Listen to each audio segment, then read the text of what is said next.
عباد توحید کمت والوں شمع رسالت کے پروانوں، السلام علیکم ورحمۃ اللہ وبرکاتہ۔ الحمد للہ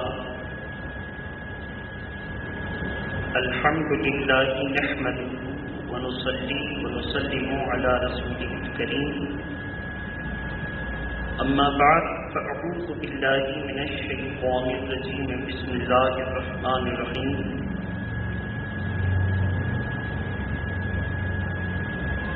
ان صلاتی ونسکی ومحیای ومماتی للہ رب العالمین،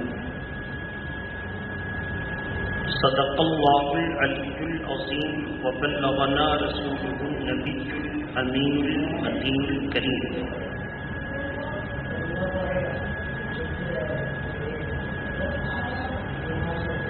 آج بھی ہو کر ابراہیم سہیمہ پیدا، آج بھی ہو کر ابراہیم سہیمہ پیدا، آج کر سکتی ہے انداز گلستاں پیدا۔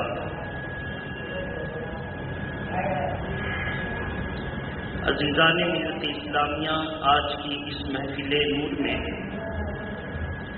گزشتہ سے پیوستہ میں نے قرآن مقدس کی مشہور آیت کریمہ، جسے اللہ تبارک و تعالی نے قرآن مجید میں نقل فرمایا، یہ آیت کریمہ دراصل حضرت ابراہیم علیہ السلام کی دعا ہے، جو اللہ تبارک و تعالی کی بارگاہ میں انہوں نے عرض کیا کہ مولا، بے شک میری نمازیں، میری قربانیاں، میرا مرنا اور میرا جینا سب اللہ کے لیے ہے۔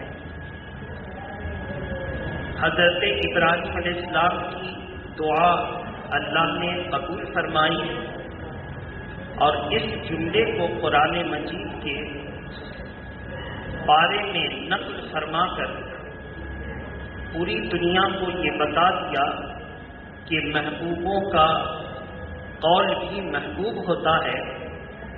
اب قیامت تک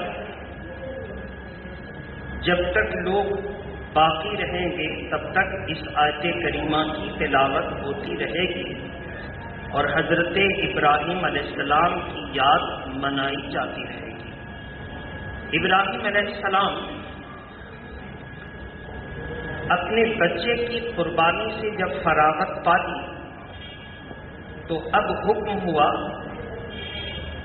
کہ تم نے اپنی بیوی، اپنے بیٹے کو میرے لیے خود سے جدا کیا اور جنگل میں چھوڑا۔ پھر جب وہ چلنے پھرنے کے قابل ہو گیا تو میں نے عزیز ترین جان کی قربانی مانگی تو تم نے بیٹے کو قربان کر دیا۔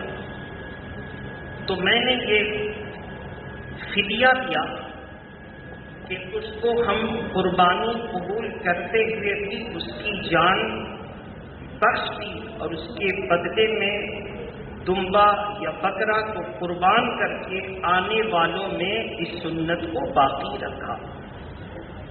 اب جب ایسا ہوا تو اے ابراہیم، اب میرے لیے تم ایک گھر بناؤ جس کی بنیاد اسی جگہ رکھو جہاں دنیا کے قائم ہونے کے بعد سب سے پہلے فرشتے نے میرے گھر کی بنیاد رکھی، پھر حضرت آدم علیہ السلام نے اس گھر کی بنیاد رکھی، اسی بنیاد پر، اسی نیب پر تم بنیاد اٹھاؤ۔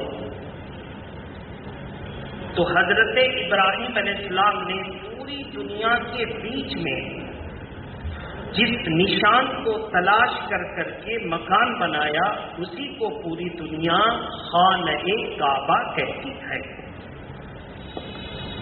خانہ کعبہ کی تعمیر میں اب لگ گئے۔ کیا صورت تھی؟ محبت کے ساتھ درود شریف پڑھیں، اللہم صلی علی سیدنا حبیبنا مولانا محمد وعلی آلہ واصحابہ وبارک وسلم صلاۃ و سلاما علیک یا رسول اللہ۔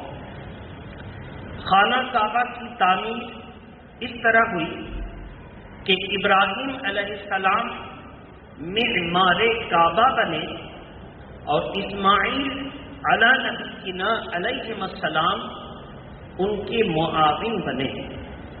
ابراہیم علیہ السلام دیواریں اٹھاتے جاتے اور اسماعیل علیہ السلام پتھر لا کر دیتے چلے جاتے۔ ابراہیم علیہ السلام نے دیواریں اٹھا کر جب اونچی کر دی تو اب پتھر رکھنا اس پر مشکل ہوا، تو اپنے بیٹے سے کہا کہ ایک بڑا پتھر لاؤ تاکہ میں اس پر چڑھ کر اس کی دیوار اور اوپر کر دوں۔ تو حضرت اسماعیل علیہ السلام پتھر لانے کے لیے ابو قبیس یا جبل نور یا صفا مروہ کی پہاڑیوں کا انتخاب کیا تو جبل نور میں گئے۔ جبریل امین حاضر ہوئے، پوچھا کہ کیا تلاش رہے ہیں؟ کہا ابا حضور نے ایک بڑا پتھر لانے کے لیے کہا ہے، میں اسے تلاش رہا ہوں۔ جبریل امین نے کہا کہ ایک پتھر وہ ہے وہ بھی لے جائیں اور ایک چھوٹا پتھر ہے اسے بھی لے جائیں۔ کہا کہ میرے ابا نے تو صرف ایک بڑا پتھر لانے کے لیے کہا ہے جس پر کھڑے ہو کر بقیہ دیوار کی تعمیر کر سکیں، دو نہیں کہا، کہا آپ لے جائیں۔ حضرت اسماعیل علیہ السلام سمجھ گئے کہ یہ اللہ کا فرشتہ ہے جو مجھے اللہ کے حکم سے یہ مشورہ دے رہا ہے۔ حضرت اسماعیل علیہ السلام اپنے ساتھ دو پتھر لے کر آئے۔ جبریل امین نے کہا کہ اے اللہ کے خلیل، یہ وہ پتھر ہے جس پر آپ کھڑے ہو کر کے عمارت اور دیواروں کی چناؤ کریں گے، اور یہ وہ پتھر ہے کہ جب یہ مقدس گھر بن جائے تو اس پتھر کو اس میں لگا دیں گے، نصب کر دیں گے۔ کہا کیا ہے یہ؟ کہا کہ حضرت آدم علیہ السلام جنت سے جو پتھر لے کر آئے یہ وہی پتھر ہے، طوفان نوح میں حفاظت کے لیے میں نے اس پتھر کو اسی پہاڑ میں پوشیدہ رکھا، یہاں تک کہ اللہ کا حکم آیا اور آپ جب تشریف لائے تو اللہ کو منظور ہوا کہ وہ آپ کے ہاتھوں سے ایک پاک گھر بنائے جو مسلمانوں کا قبلہ بنے، تمہارے باغبانوں کا قبلہ بنے، اور اس پتھر کو اسی میں نصب کر دیجئے کہ یہ پتھر جب اس میں نصب ہوگا تو دور دراز سے لوگ آئیں گے اس کا طواف کرنے، اور حج کرنے کے لیے جب آئیں گے تو اس پتھر کو چومیں گے۔ اس کی تاثیر یہ ہے کہ اس پتھر کو حج کے ارادے سے آ کر، عمرہ کے ارادے سے آ کر کعبہ کا طواف کرنے والا جب طواف کی شروعات پر اس کو چومے گا تو اس کے گناہ کو یہ کھینچ لے گا، اور اگر اس کا حج و عمرہ منظور نہ ہوگا تو اس میں یہ گناہ کو بھر دے گا۔ تو اب جب وہ حج کر کے لوٹے گا، اگر اس کا گناہ معاف ہو گیا تو وہ پہلے سے بہتر ہو جائے گا، حج کے بعد پہلے سے زیادہ نماز کی پابندی کرے گا، حج کے بعد اپنے تمام خصائل رذیلہ سے دور ہوتا نظر آئے گا، اور اگر اس کا حج و عمرہ مقبول نہ ہوا اور حاجی اور معتمر صحیح نہ ہوا تو ایسی صورت میں لوٹے گا تو پہلے سے زیادہ صورت میں دوسری راہ اپنا کر وہ جو ہے گناہ کرے گا۔ لہذا اس پتھر کو اس میں نصب کر دیجئے۔ لیکن جب یہ پتھر آدم لے کر آئے تھے تو دودھ سے زیادہ سفید تھا، لوگوں کے گناہ کھینچتے کھینچتے یہ سیاہ اور کالا ہو گیا، اسی وجہ سے اس کا نام تھا حجر ابیض، اب نام ہے اس کا حجر اسود۔ حجر ابیض جب تھا یعنی دودھیا سفید پتھر، گناہ کھینچتے کھینچتے وہ ہو گیا کالا پتھر، لہذا تو کہا اچھا یہ ہوا۔ اب اس بڑے پتھر پر کھڑے ہو گئے ابراہیم علیہ السلام اور بقیہ دیواروں کی چناؤ کر دی جہاں تک اللہ نے چاہا۔ پھر اس کے بعد اب مسئلہ بنا کہ جس پر خلیل کھڑے ہو جائیں اس پتھر کا مرتبہ کیا ہے، اس پتھر نے اللہ کے حکم سے حضرت ابراہیم خلیل اللہ کے قدموں کے نقوش اپنے سینے میں کاڑھ لیتا ہے، یعنی جیسے لگتا ہے موم پر کھڑے تھے اور موم پگھل کر کے قدموں اور پنجوں کی نشان بن گئے، ویسے گہرا نشان بن گیا۔ تو اللہ تبارک تعالیٰ نے اس پتھر کی اتنی شان بڑھا دی کہ میرے نبی کے قدموں کے نشان کو اس نے دیا۔ تو قرآن مجید 12 نمبر 1 آیت کریمہ نمبر 125 سورہ بقرہ سورہ نمبر 2 میں اللہ نے ارشاد فرمایا وَاتَّخِذُوا من مقام ابراہیم مصلی۔ اب اس پتھر کو عام پتھر نہ کہا جائے بلکہ اس کو مقام ابراہیم کہہ دیا جائے اور مصلی کی جگہ بچھا دیا جائے۔ اب وہ کعبہ معظمہ میں مصلی کی جگہ وہ پتھر لگا ہے اور لوگ اس جگہ جا کر مقام ابراہیم اس جگہ کو کہتے ہیں اور کم از کم 2 رکعت نماز پڑھتے ہیں۔ اللہ کے پیارے نبی نے فرمایا اگر تم سے ہو سکے کہ تم اس پتھر پر نماز پڑھ سکو تو نماز پڑھو، کیونکہ آدم کے قدم اس میں لگے ہیں اور حضرت ابراہیم کے قدم اس میں لگے ہیں۔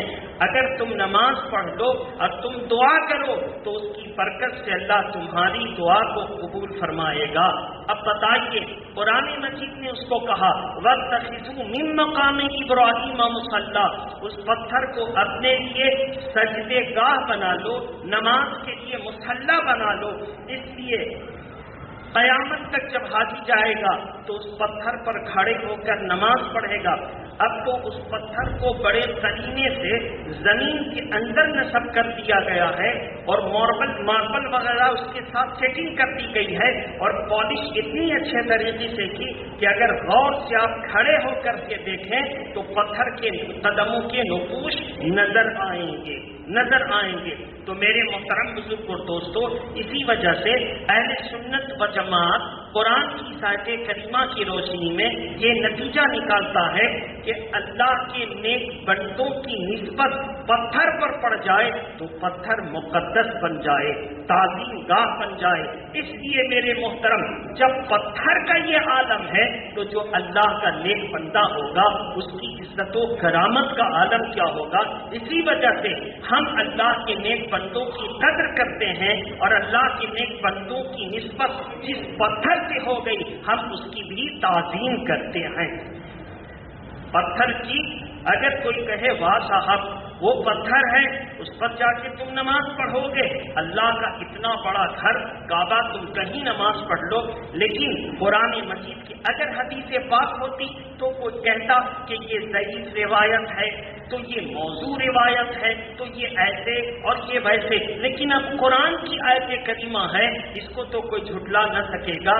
قرآن میں صاف لفظ میں کہہ دیا وَاتَّخِذُوا مِن مَقَامِ إِبْرَاهِيمَ، مقام ابراہیم کو جس پر ابراہیم کھڑے ہوئے تھے اس کو اپنی نماز کے لیے مصلی یعنی نماز گاہ بنا دو۔ اب اندازہ کریں، اس سے پتہ چلا بزرگوں کے قدموں کی تعظیم بھی قرآن دے رہا ہے، اس کی تعلیم، تو ہم بھی بزرگوں کے قدموں کی تعظیم کرتے ہیں، یہ قرآن کے مطابق ہے۔ اب دوسرا پتھر حجر اسود، اس کے بارے میں آپ نے سنا، ایک دفعہ طوفانی بارش میں کعبہ کی عمارت شہید ہو گئی، منہدم ہو گئی، تو تمام قبائل نے مل کر کعبہ کی تعمیر فرمائی۔ اب مسئلہ بنا کہ اس مقدس پتھر کو کعبہ کی دیوار میں نصب کرے، فٹ کرے تو کون کرے؟ اللہ کے پیارے نبی صلی اللہ علیہ وسلم اس وقت تمام قبائل کو لڑتے جھگڑتے دیکھا تو حضور نے ارشاد فرمایا کہ میں تمہیں ایک طریقہ بتاتا ہوں کہ تم اس پر عمل کرو تو سب متفق ہو جاؤ۔ کہا کیا بتائیں؟ کہا وہ یہ ہے کہ لڑو مت اور سب مل کر اس کو نصب کرو۔ کہا اچھا، تو کل سب سے پہلے سورج نکلنے سے پہلے صبح صادق کے وقت جو اس کعبہ میں داخل ہوگا اس کو حق ہوگا کہ وہ اس پتھر کو نصب کرے۔ اللہ کی شان،